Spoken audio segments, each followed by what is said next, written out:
بسم اللہ الرحمن الرحیم۔ بسم اللہ الرحمن الرحیم۔ عزیز طلبہ کرام، السلام علیکم ورحمۃ اللہ وبرکاتہ۔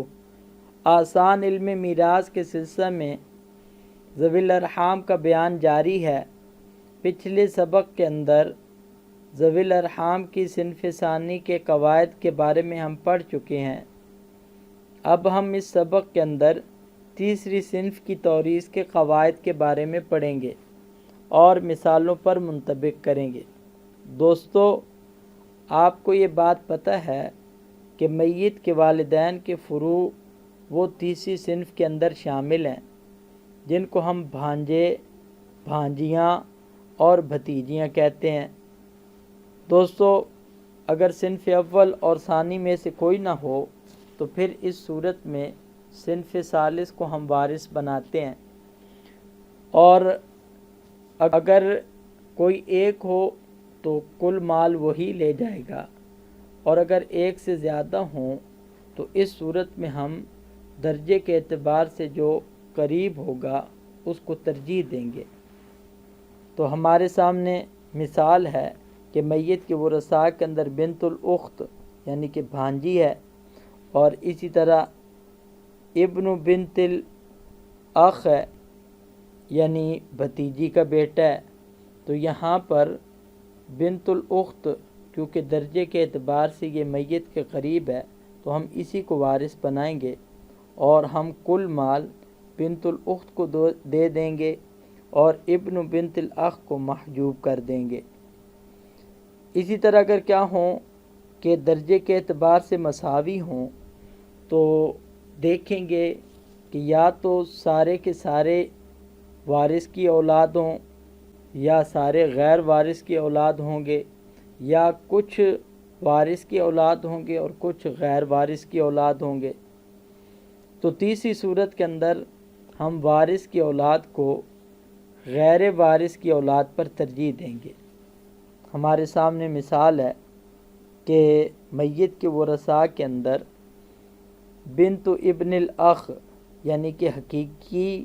بھتیجے کی بیٹی موجود ہے، اور دوسرے نمبر پہ ابن بنت الاخ یعنی کہ بھتیجی کا بیٹا موجود ہے۔ تو اب آپ کو پتہ ہے کہ بنت ابن الاخ کے اندر بنت جو ہے وہ عصبہ کی بیٹی ہے، جبکہ ابن بنت الاخ کے اندر جو ابن ہے یہ ذی رحم کی اولاد ہے۔ تو یہاں پر ہم وارث یعنی کہ عصبہ کی اولاد کو ذی رحم کی اولاد پر ترجیح دیں گے، اور کل مال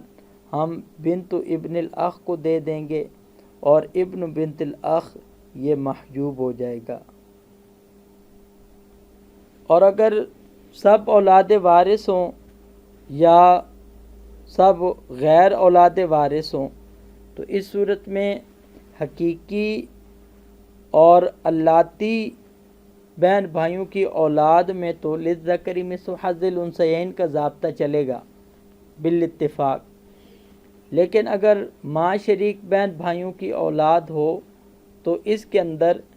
امام ابو یوسف رحمۃ اللہ علیہ اور امام محمد رحمۃ اللہ علیہ کا اختلاف ہے۔ امام ابو یوسف رحمۃ اللہ علیہ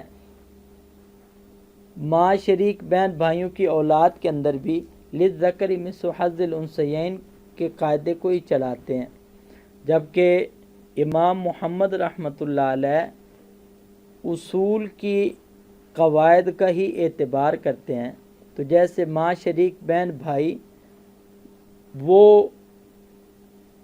حق میراث کے اندر مساوی حیثیت رکھتے ہیں، اسی طرح ان کی اولاد کے اندر بھی وہ مساوی حیثیت کے ہی قائل ہیں۔ تو اب امام ابو یوسف رحمۃ اللہ علیہ کے ضابطے کے مطابق ہمارے سامنے یہ جو مثال ہے اس کو ہم اس طرح حل کریں گے کہ یہاں پر آپ کو پتہ ہے کہ پہلا وارث وہ بنت ابن الاخ لام ہے، یعنی ماں شریک بھائی کی پوتی، اور دوسرے نمبر پہ ہے ابن بنت الاخ لام یعنی کہ ماں شریک بھائی کا نواسہ ہے۔ تو اب یہاں پر یہ دونوں کے دونوں غیر وارث کی اولاد میں سے ہیں، تو اس لیے امام ابو یوسف رحمۃ اللہ علیہ کے ضابطے کے مطابق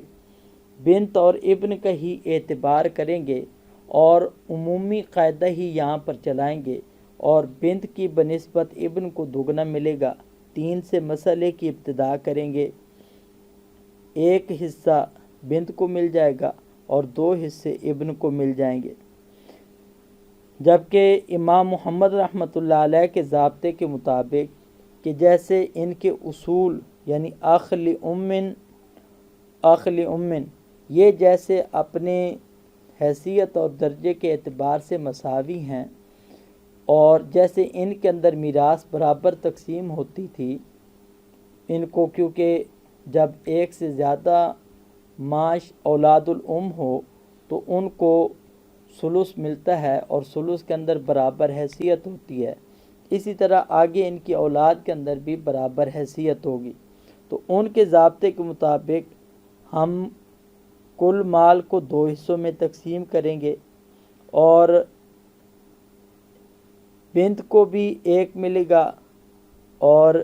ابن بنت الاخ لام کو بھی ان کے ضابطے کے مطابق 1 ملے گا۔ تو یہ عند محمد ہو جائے گا، اور جبکہ یہ والی جو ہم نے صورت حل کی تھی یہ عند ابی یوسف ہو جائے گی۔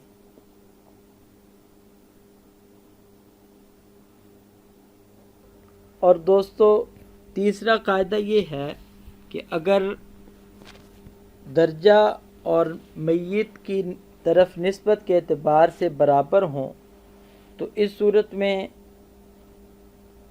امام محمد رحمۃ اللہ علیہ کے ضابطے کے مطابق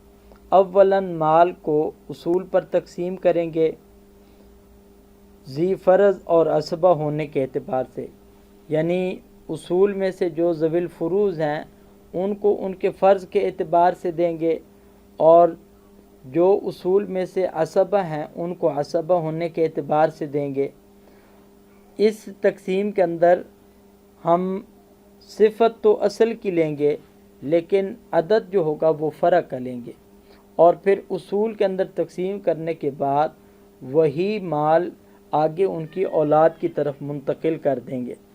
جبکہ امام ابو یوسف رحمۃ اللہ علیہ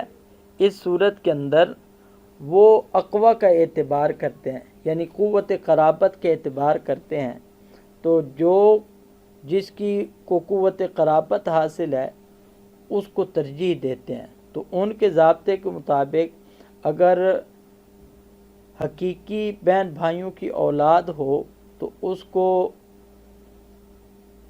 دوسرے یعنی کہ باپ شریک یا ماں شریک بہن بھائیوں کی اولاد پر ترجیح حاصل ہوگی۔ تو اس اعتبار سے امام ابو یوسف اور امام محمد رحمۃ اللہ علیہ کے ہاں توریث کے اعتبار سے اختلاف ہو جائے گا۔ اس میں یہ بھی بات یاد رکھیں، اگر ورثاء میں احد الزوجین ہوں تو احد الزوجین کو ان کا حصہ دینے کے بعد جو مال باقی بچے گا اس میں سے ذوی الارحام کو حصہ دیا جائے گا۔ تو اب ہم ایک مثال کی طرف چلتے ہیں جس کے اندر ہم امام ابو یوسف اور امام محمد رحمۃ اللہ علیہ کے درمیان طریقہ توریث کے اختلاف کو بھی سمجھیں گے۔ دوستو مثال اس طرح ہے کہ میت کے ورثاء کے اندر 3 متفرق قرابت والے بھائیوں کی میں سے ہر ایک کی ایک ایک بیٹی ہے، جیسے کہ ہمارے سامنے یہ بنت الاخ یعنی کہ حقیقی بھتیجی، اور یہ بنت الاخ لابن یہ باپ شریک بھائی کی بیٹی، اور بنت الاخ لام ماں شریک بھائی کی بیٹی۔ دوسرے نمبر پہ متفرق قرابت والی 3 بہنوں میں سے ہر ایک کا ایک بیٹا اور ایک بیٹی ہے، تو یہ اخت حقیقی ہے، اس میں سے ہر ایک کا یہ ابن اور بنت ہو گیا۔ یہ اخت لابن ہے تو اس میں سے اس کے بھی بیٹا اور بیٹی ہو گیا، اور یہ اخت لام ہے اس کا بھی ایک بیٹا اور بیٹی ہو گیا۔ تو اب مثال کو اس طرح بنایا گیا ہے کہ امام ابو یوسف رحمۃ اللہ علیہ کے ضابطے کے مطابق قوت قرابت کا اعتبار کریں گے اور صرف فروع کا ہی اعتبار کریں گے۔ تو ان کے ضابطے کے مطابق جو حقیقی بہن بھائیوں کی اولاد ہے وہ باپ شریک بہن بھائیوں اور ماں شریک بہن بھائیوں کی اولاد پر مقدم ہوگی۔ تو ان کے ضابطے کے مطابق ہم 4 سے مسئلہ شروع کریں گے اور اس بنت کو بھی 1 دے دیں گے، اس بنت کو بھی 1 دے دیں گے، اور یہ ابن 2 بنت کے قائم مقام ہوگا 2 اس کو دے دیں گے۔ باقی باپ شریک بہن بھائی اور ماں شریک بہن بھائیوں کی اولاد یہ ساری یہ محروم ہو جائے گی۔ اسی طرح اگر کیا ہو کہ حقیقی بہن بھائیوں کی اولاد نہ ہو بلکہ مسئلے کے اندر صرف باپ شریک بہن بھائیوں کی اولاد ہو اور ماں شریک بہن بھائیوں کی اولاد، تو ان کے ضابطے کے مطابق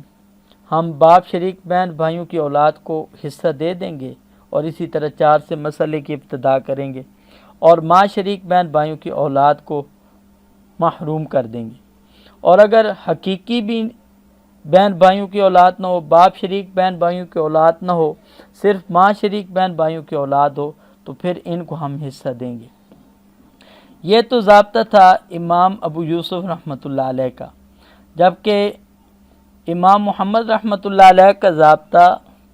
اس سے مختلف ہے۔ ان کے ہاں سب سے پہلے اصول کے اندر ترکہ کو تقسیم کریں گے جیسے ان کا حق بنتا ہے، اور پھر اس کے بعد صفت تو اصول کی ہوگی لیکن عدد ہم فروع سے لیں گے۔ تو ان کے ضابطے کے مطابق کیونکہ اولاد الام یہ ذی فرض بنتے ہیں، تو ان کو جب 1 سے زیادہ ہوں تو ان کو 1/3 ملتا ہے، اور جبکہ حقیقی بہن بھائی اور باپ شریک بہن بھائی اکٹھے ہو جائیں تو حقیقی بہن بھائی یہ عصبہ بن جاتے ہیں، اور جو باپ شریک بہن بھائی ہیں یہ محروم ہو جاتے ہیں۔ تو اب ان کے ضابطے کے مطابق ہم ایک ہی صاحب فرض موجود ہے یعنی اولاد الام، تو ان کے مخرج 3 سے مسئلے کی ابتدا کی، اس میں سے 1 ہم نے دے دیا اولاد الام کو اور 2 دے دیا ہم نے حقیقی بہن بھائیوں کو۔ اب اس کے بعد اولاد الام پر یہ جو 1 ثلث ہے وہ اس طرح تقسیم کریں گے کہ صفت تو اصل کی لیں گے، عدد فروع سے لیں گے۔ تو اب اخ لام ہمارے سامنے یہ موجود ہے، اس کے نیچے فرع میں 1 ہی بنت موجود ہے، تو اس لیے یہ اخ لام 1 شمار کیا جائے گا، اور ادھر یہ جو اخت لام ہے اس کے نیچے فرع کے اندر 2 ابن اور بنت ہیں، تو اس کو ہم 2 اخت کے قائم مقام سمجھیں گے۔ تو گویا کہ 2 اخت یہ اس اخ لام کے کیا ہو جائیں گے، برابر ہو جائیں گے۔ تو اب ہم نے اس 1 کو ان دونوں کے اندر تقسیم کرنا ہے، جو کہ اعتباری عدد جو بنتے ہیں وہ 3 بنتے ہیں، تو 1 کیونکہ 3 پر پورا تقسیم نہیں ہوتا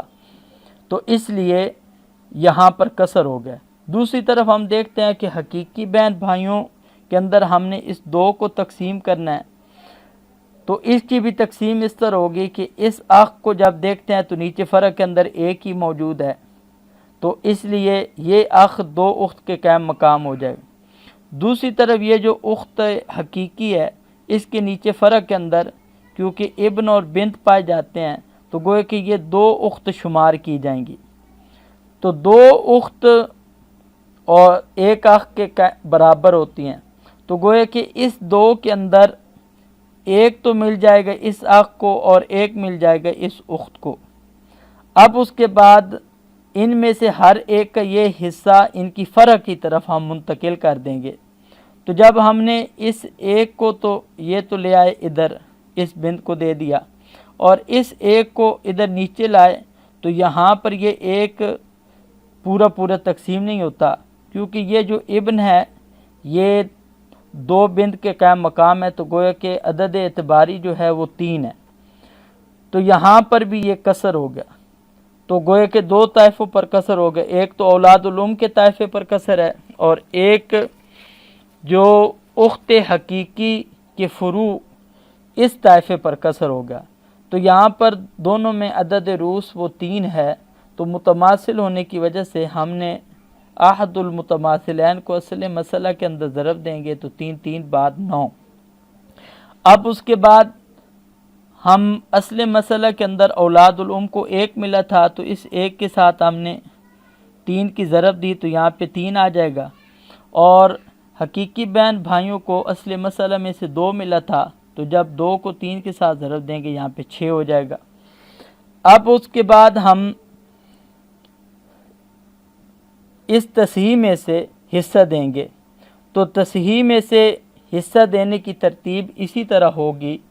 کہ اب اس بنت کو مل جائے گا 3 اپنے والد کا حصہ، اور اسی طرح باقی جو 3 بچیں گے ان 3 میں سے 2 اس ابن کو مل جائیں گے اور 1 اس بنت کو مل جائے گا، للذکر مثل حظ الانثیین کے اعتبار سے ان کی ماں کا حصہ ان دونوں کے درمیان تقسیم ہو جائے۔ دوسری طرف میں جو اولاد الام کو اصل مسئلہ میں سے 1 ملا تھا اور پھر تصحیح میں سے 3 ملا ہے، تو اس بنت کو بھی 1 ہی ملے گا، اور اس ابن کو بھی 1 ملے گا، اور اس بنت کو بھی 1 ملے گا، کیونکہ اولاد الام کی اولاد کے اندر بھی امام محمد رحمۃ اللہ علیہ کے ضابطے کے مطابق استحقاق اور قسمت میں یہ کیا ہوتے ہیں، برابر ہی شمار کیے جاتے ہیں، اور باقی جو باپ شریک بہن بھائیوں کی اولاد ہے یہ محجوب ہو جائے گی۔